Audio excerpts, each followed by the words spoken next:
دوستان سلام، به چنل تریدر مینا خیلی خوش اومدید. امیدوارم هر جا که هستین حال دلتون خوب باشه.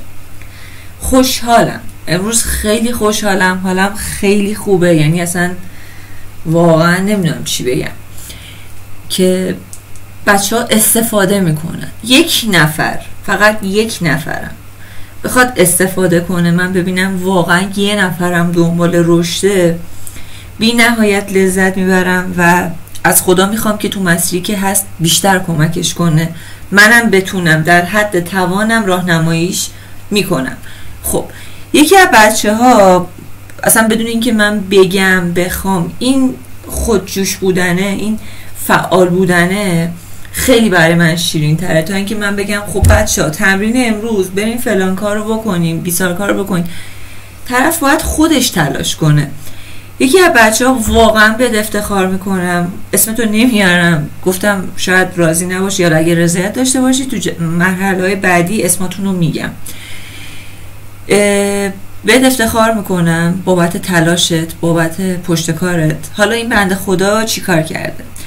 اومده میگه که این اولین پوزیشن رو حالت رپلای یورو یو اس دی در تایم ساختار ماهانه و ورود روزانه، البته فقط با یه بار دیدن آموزشت، حتی اگه شانسی هم بود خیلی چسبید. دمت گرم، خیلی اوکی، دم خودت گرم، لطف داری و اینکه واقعا بهت افتخار میکنم و تحسینت میکنم به خاطر اینکه گفتی بذار برم ببینم همینه که میگه. اصلا شاید تریدر مینا نشسته داره چرت و پرت میگه، شاید داره خوزعبل میگه، شاید داره دروغ میگه ها. واقعا بی‌نظیر بود کارت، بهت افتخار میکنم، بهت افتخار میکنم که اگه چیزی رو میشنوی میری دنبالش ببینی صحت داره یا نه. باریکلا. حالا چی کار میخوام بکنم؟ من کاری که من میخوام بکنم اینه که بیام ببینم نقص این تحلیل چیه، اصلا این تحلیل نقصی داره یا نه.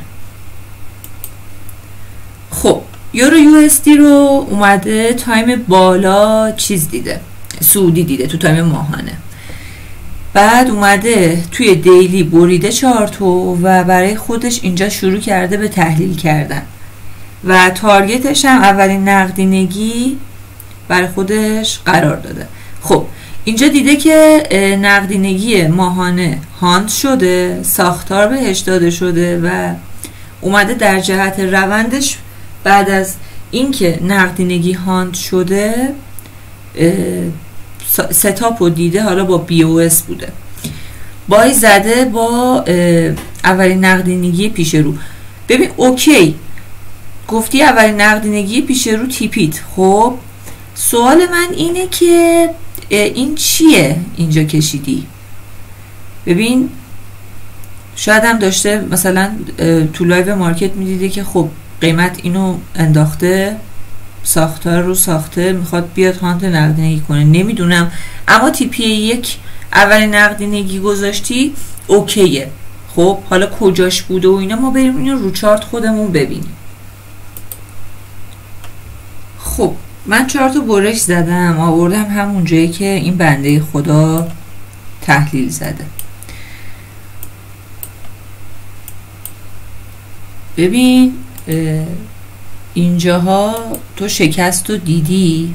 خب اینجا فهمیدی که روندت میخواد تغییر کنه، تا اینجا اوکیه. بعد اومدی اینجا نقدینگی دیدی. خب بعد اینجا برات نقدینگی ها رو باز مشخص کردم، تا اینجا باز اوکیه. اومدی اینجا و برای خودت بعد از هانت نقدینگیت بی او اس رو دیدی، باز تا اینجا هم کاملا اوکیه. در جهت روندت بای زدی. خب ببین ساختار بی او اس کرده، به تو ورود داده، حالا یا رو اوردر بلاک اونجا یا رو اف وی جی اینجا، هر کدوم از اینا ورود میزدی استاپت باید اینجا می بوده، استاپت هم گذاشتی همینجا. حالا تارگتت میشه اولین نقدینگی پیش رو. خب اولین نقدینگی پیش رو کجاست؟ اولین نقدینگی پیش رو اینجا میشه، یعنی باید مینوری هم بررسی کنی. حالا دومین نقدینگی پیش رو اینجا ببین، هانتشم نکرده کاملا، اوکی، همون اولش رو ببین بسته. کار درست همیشه اینه که اولین نقدینگی تارگت باشه، مگه اینکه مثلا قیمت از اینجا یه همچین حالتی میزد، خب بعد برمیگشت میگفتی آقا اونو مصرف کرده دیگه، الان مثلا برگرده اینجا چی داره اینجا. بازم خیلی موقع همینه که نگه میدارن هم میفرستنت پایینا، خب باید حواستو خیلی جمع کنی. همیشه اولین تارگتت بشه نقدینگی 1 و بعد نقدینگی 2. کارت خیلی درسته. با یه بار دیدن، خب ویدیو رو هم تازه آپلود کردم، اصلا نمیشه گفت نه تو دروغ میگی و اینا، واقعا کارت درسته. من میشناسمت، از بچه‌ای هستی که اصلا تو باعث شدی که این پیج یا چنل را بیفته و من بیام و خیلی چیزا رو بهتون بگم. خوشحالم برات، خیلی برات خوشحالم. امیدوارم که همیشه برات بهترین اتفاقا رقم بخوره و واقعا نمیدونم چی بگم، فقط برات خوشحالم. بچه کاری که این دوست عزیزم که داشتم اسم تو میگفتم این دوست عزیزم انجام داده اینه که وقتی که نقدینگی های اینجا هاند شده، ببین تایم ماهانه سعودی بوده، پس ما دنبال باییم تو تایم پایین و ساب کرده، زیر نقدینگی خورده، بعد بای زده. حالا درسته که بک تست داشته میگرفته، ولی خب به نظر خود شخص من کارش قشنگه، چون تو لایو مارکت حالا فرصت نیده، رفته از گذشته استفاده کرده، هیچ اشکالی نداره. یه نکته خیلی مهمه دیگه، اگه این سناریو داره توی ماهانه و روزانه اتفاق میفته، تو 1 دقیقه و ثانیه همینه، تو 15 دقیقه 4 ساعته همینه، فراکتاله، همه جا جواب همه جا هم کار میکنه. اوکی، خیلی خوب، دیگه چیز دیگه نمیمونه بخوام بگم. آهان، چیز مهمی که میخواستم بگم اینه که بچه بریم بیتو ببینیم که اون روز براتون ویدیو گرفتم و آپلود کردم. BTC US. اوکی، خیلی خوب. اینا هنوز موندن اینجا. کاری که کرده بودیم چی بود؟ تو 15 دقیقه گفتیم خب سودیم، اون گره ها مینور ماژورن، ساختارا اینجا گفتیم درسته که این کف پایین تره ولی مینور ماژوره. بعد رفتیم توی 1 دقیقه برامون ساختار نزولی بود که یه سل هم برای خودمون زدیم. خب اون سلو که زدیم اینجا بودیم دیگه، اینجا بودیم. آره نه ببخشید، اینجا مینور ماژور شده بود. آها اینجا بودیم، هنوز مونده روشات دیگه. خب اوکی، بریم توی 1 دقیقه یه چیزی بهتون نشون بدم. خودتون باید میرفتید اینجا رو میدیدید. مثلا این کار من دیگه میشه از این معلم ها که همه چی رو میگن بچه نمیخواد کلی کتاب بخونید، همینو بخونید، همینا تو امتحان میاد، تنبل پرورش میدن. آره خب اینو پاک کنیم. یادتونه دیگه ما اینجا اومدیم چیکار کردیم؟ اینجا یه پوزیشن سل گرفتیم، بعد گفتیم آقا اول نقدینگی تارگت رو بذار، حالا هر چقدر بخواد بیاد تو نقدینگی ولش کن. تازه گفتم چی؟ اگر اینجا اوردر بلاک هم دیدی رو اونم بذاری بازم بد نیست، پوزیشنت سیف و اوکی، زودم از معاملت خارج میشی. که اینجا رو وسط ویدیو واسهتون انداختم. بعدش هم که میبینید گفته بودم اینجا رد شه، همه رو این کره رد میکنه، کما اینکه این کارو کرد. خب و تمایل به صعود داشت چون روندمون صعودی بود. میبینی دیگه چی شده؟ میبینی اینم 15 دقیقه 1 ساعته. خودش داره نقدینگی میسازه بره بالا که هانت شه برگرده. میبینی؟ وقتی بهت میگم این مارکت فقط با نقدینگی زنده است، همینو دارم بهت میگم. چی داری میبینی؟ تو گاهی توی مارکت توی جزئیاتی، یه موقع توی مارکت تو کلیاتی. میدونی چی بهت میگم؟ اگر الان اینجا قرار گرفتی این شکلی داره پیش میره، اینجاها ممکنه بچه استاپ هم زیاد خورده بشه ها تو نقدینگی ها. خب الان اگه توی اینجایی، تو الان تو بخشی از مارکتی، تو دل جزئیات مارکتی، یه جایی اگه میبینی مثلا تو این لولایی، تو کلیات مارکتی. منظورم چیه؟ منظورم اینه که اینجا داره این ساختار نقدینگی ساخته میشه که هانت شه، 1001 اتفاق بیفته. خب وقتی تو توش قرار میگیری باید بدونی کجام. تو نقدینگی هم داینامیک، استاتیک، خط روند داره، ثابته، چجوری باید باهاش رفتار کنم. اگر کاناله باید بدونی تو نقدینگی یهو یه طرف قصه وا میشه، تو جایی نباشی از این مرحله که استاپ شی. هر چقدر میگن تو کلاسیک میگن هر چقدر برخوردها به سقف و کف یک کانال، حالا چه روندار چه رنج، خب برخوردها بیشتر باشه اون معتبرتره. نه دیگه، اینجا سفارشاتن، این ور خرج میکنن، این ور خرج میکنن، این ور برمیدارن، این ور برمیدارن. تهش چی میشه؟ تهش اینه که این یه طرف در میره. میدونی چی بهت میگم؟ پس اینجاها وایس مارکت رو نگاه کن، عجله نکن، وقت زیاده، موردم تو مارکت زیاده که بری اصلا روی اون یه چیزی پیدا کنی بگیری. میدونی چی بهت میگم؟ خب گفتم این ویدیو رو فقط اکتفا نکنم به بررسی تحلیل بچه ها و بیام و یه تحلیلم خودم بزنم. امروز مارکت باز یورو USD رو انتخاب کردم و باید بررسی کنیم ببینیم روندمون چیه. خب تایم بالاتر 15 دقیقه رو اول ببینیم. روند نزولیه، دیدگاه و چیزی که نیاز ماست اینه که قیمت نقدینگی هاند کنه و به ما سیگنال سل بده. خب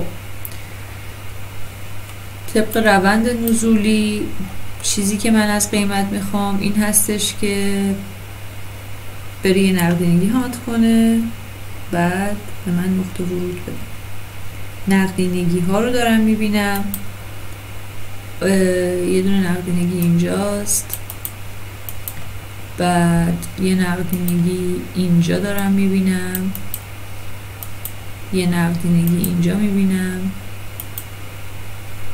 یه نقدینگی، یه دونه مینوری اینجا بوده، قیمت حالا روندی بوده، برای تایم ثانیه میشه. اینجا مثلا اینجا ساختار میبینی، اینجا ساختار نمیبینی، ثانیه بوده، قیمت هانتش کرده. خب اگه الان بهم برگرده از همین لولا نقطه ورود بده که خیلی جذاب میشه، مثلا از همین اوردر بلاکه بهم نقطه ورود بده، مگنت رو روشن کنم. خب کفشم که این سقفش، اینم کفش.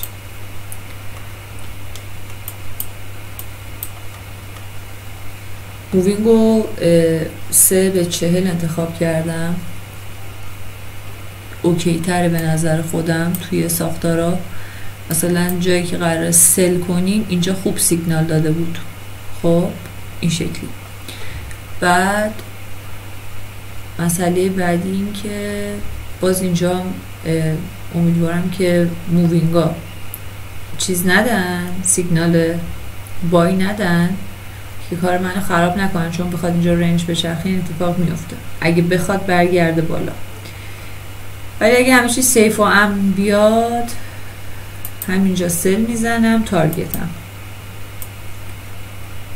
تارگت من میشه اینجا بخشی از افیژی مصرف شده. خب همینجا اوکیه. یه میله هم میتونه پشت اینو بزنه برگرده تو ارده بلاک هم که میتونه بیاد. تارگت هم میشه اولین نقدینگی پیش رو. اینجا نقدینگی داشتیم، بعد نقدینگی بعدی توی این لوله این شکلی.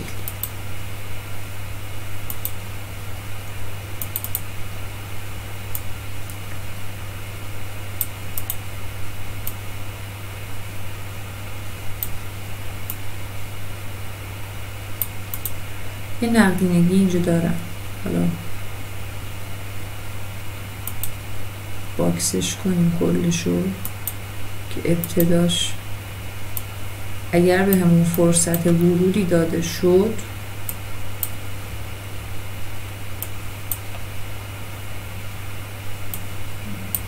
خب تا اینجا رو بیایم. فقط کاری که باید بکنم اینه که اینو برمیدارم فعلا، چون نمیدونم با چه ساختاری میخواد اینجا بیاد. خیلی اون لحظه برام مهمه، لایوش برام مهمه. اینم میذارم اینجا. خیلی خوب، ببینم چی میشه. یا من میاد به هم فرصت میده ورود میزنم، یا الان مثلا همینجا نقدینگی ساخته. ببین همینجا نقدینگی ساخته. میتونه اینم هانت کنه از افیژی های اینجا هم برگرده. منتها باید ستاپ ببینم. ستاپ نبینم رو هوا ورود نمیزنم. ستاپ داد اوکی. الان مثلا میتونه همین الان بلند شه بیاد این حرکت رو بزنه، یعنی لو بزنه، های بزنه، یه لو دیگه، یه های دیگه، اینجا به هم ساختار بده. میتونه این کار کنه بچه. خب مهم اینه که هر جا ساختار دیدم، حالا روی این، تو این محدوده، بالاتر، اصلا اهمیتی نداره برام. فقط بهم ساختار رو بده من ورود کنم. این هم هستیم. میشینیم نگاه میکنیم دیگه. فقط من یه جاهایی که مارکت میخواد حالا ول بچرخه ضبط رو متوقف میکنم که تایم ویدیو خیلی گرفته نشه. خب بچه اینجا رو ببینید، نقدینگی رو رد کرده، داره برمیگرده. اگه این تا اینجا هم بریزه اصلا برام مهم نیست. ساختار باید قشنگ دیده شه. حالا چشمتون عادت کنه کندلی میتونید بگیرید، ولی صبر کنید ساختار رو ببینید. تا ساختار ندیدین اقدام به ورود به پوزیشن نکنید، حتی اگه رفت تارگت هم داد. اگه شما تایم بالات 1 دقیقه باشه، تایم ثانیه دسترسی داشته باشی، نقدینگی رو میبینی. اینجا هم مثلا میبینی که قیمت داره با BOS میاد پایین. خب این کندلی مشهوده که با BOS داره میاد پایین، ولی بیشتر سعی کنید که تو 1 دقیقه بمونین، ساختار رو تو هم 1 دقیقه ببینین. معمولا تایم ثانیه زیر 1 دقیقه بیشتر طلس. خب به خاطر همین اگر تایم بالات 1 دقیقه است، سعی کن ساختارا رو هم تو هم 1 دقیقه ببینی. هیچ مشکلی نداره. مگه اینجا نیست نقدینگی رو رد کرده رفته داره با BOS میاد پایین، پس تو همین 1 دقیقه داره بهت ساختار رو میده دیگه. خب سعی کن همینجا بمونی، خیلی تو تایم ثانیه نری که گیر نکنی. تایم ثانیه بیشتر طلس تا اینکه بخواد بهت لطف کنه. اوکی، اینم باز یه پیشنهاد بر حسب تجربه بود. خیلی تایم ثانیه نرید. از جا موندن و هیچی هم نترسید، اصلا نذارید فومو بیاد سمتتون. این مارکت پر از فرصته، پر از موقعیته. قرارم نیستش حتما اگر مثلا معامله نکنی اتفاق خاصی بیفته. صبر کن موقعیتتو میبینی، اصلا عجله نکن. الان مثلا اینجا لول مورد نظر من هست ولی روش اوردر ست نمی کنم مگر اینکه بیاد ساختاری روش به هم بده. آقا مثلا اینجا نقدینگی رد شده بود، خب ما تو همین لول که نزدیم، وایسادیم، یه BOS کرده برگشته. بعد خب الان هم صبر کن بذار یه حرکت قشنگ از قیمت ببینی بعد ورود بزن.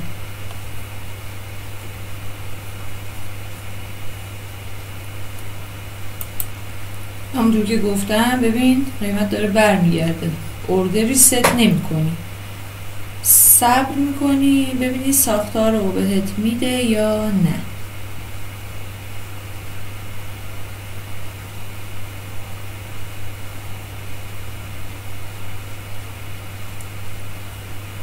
اینجا رو میبینی مووینگت بهت داره سیگنال بای میده تو یه روند نزولی.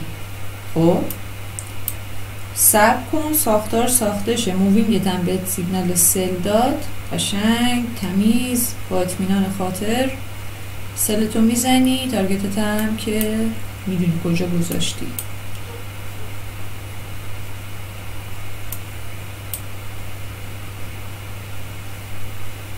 من منتظرم مووینگی هم بهم تایید بده، چون اینجا میخواد مثلا کندلی با بی او اس بیاد پایین.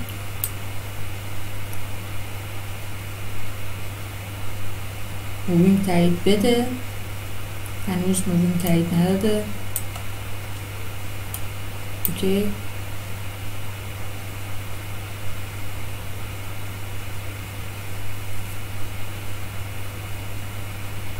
خودم هم میخوام این پوزیشن رو بگیرم، باید الان سرعت عملم خیلی بالا باشه به شرط مهیا بودن شرایط.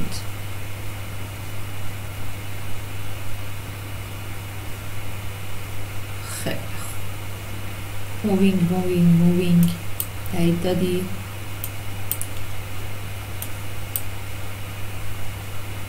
بله تایید داد. سلو بزن همینجا، استاپ اینجا، اینم سل بزنم اینور. اوکی تارگت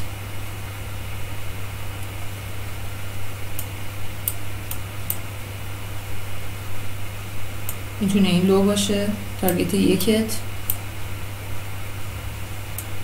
چون از نقدینگی برگشته. بله برگشته، میتونه بزنه این لو رو و اینجا میشه تارگت 2.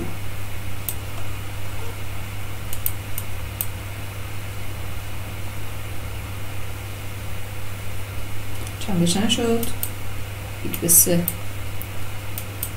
خوبه.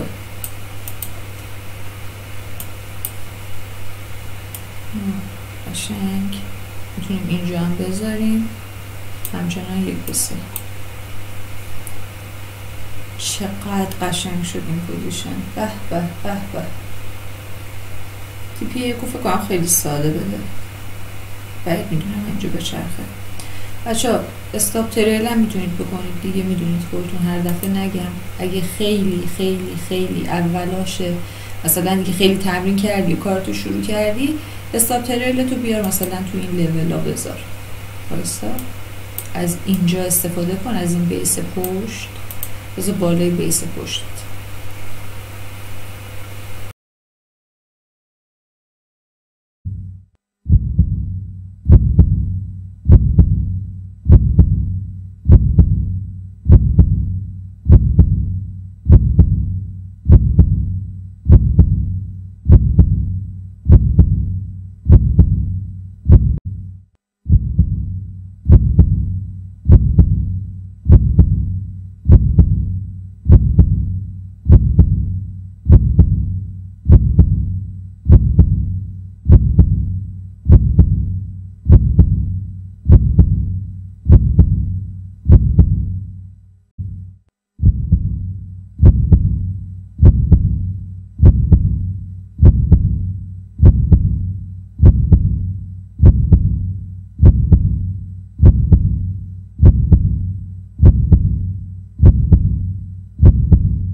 تارگتمون رو داد 6 متر دیگه هم بره پایین، هم تو ویدیوی قبلی گفتم اصلا برام مهم نیست، چون یه نقدینگی اینجا بود و من از همین استفاده کردم. نقدینگی بعدی هم براتون مشخص کردم اینجاست.